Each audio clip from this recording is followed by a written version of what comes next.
পৃথিবীর ইতিহাসে এমন এক জন্ম যা মানুষকে আজও ভাবিয়ে তোলে। এক পবিত্রা নারী, এক নির্জন স্থান, আর একটি অলৌকিক শিশু যিনি জন্মের পরপরই কথা বলেছিলেন। তিনি ছিলেন হযরত মারিয়াম আলাইহিস সালাম, এক পরেজগার ও পবিত্রা নারী। তার সময়ে মানুষেরা তাকে সম্মান করতেন কারণ তিনি আল্লাহর একান্ত বান্দী ছিলেন। একদিন আল্লাহর পক্ষ থেকে ফেরেশতা জিবরাইল আলাইহিস সালাম এলেন তার কাছে। তিনি জানালেন, হে মারিয়াম, তুমি এক পবিত্র সন্তান জন্ম দিবে।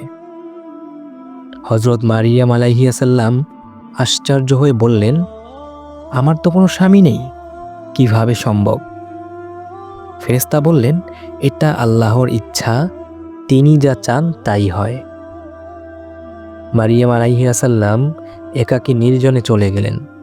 খেজুর গাছের নিচে ক্লান্ত হয়ে বসে পড়লেন। আল্লাহ তার নিচে একটি ঝর্ণা সৃষ্টি করলেন। খেজুর ঝরে পড়ল গাছ থেকে, যেন প্রকৃতিও তাকে সান্ত্বনা দিল। সেই খেজুর গাছের নিচে জন্ম নিল এক অলৌকিক শিশু, হযরত ঈসা আলাইহিস সালাম। মারিয়াম আলাইহিস সালাম যখন তাকে কোলে নিয়ে গ্রামে ফিরলেন, মানুষ তাকে জিজ্ঞাসা করল, তুমি সন্তান আনলে কিভাবে? তখনই শিশু ঈসা আলাইহিস সালাম কোল থেকে কথা বলে উঠলেন। তিনি বললেন, আমি আল্লাহর বান্দা, তিনি আমাকে কিতাব দিয়েছেন এবং আমাকে নবী বানিয়েছেন। সুবহানাল্লাহ। মানুষ হতবাক, একটি শিশু জন্মের সাথে সাথেই এমন কথা বলছে। এই অলৌকিক ঘটনা চিরতরের জন্য প্রমাণ হয়ে রইল, আল্লাহ যা চান তাই হয়। হযরত ঈসা আলাইহিস সালামের জন্ম শুধু ইতিহাসই নয়, তা হলো এক ঈমান জাগানো বাস্তবতা, যা আমাদের শেখায় আল্লাহর কুদরত সীমাহীন।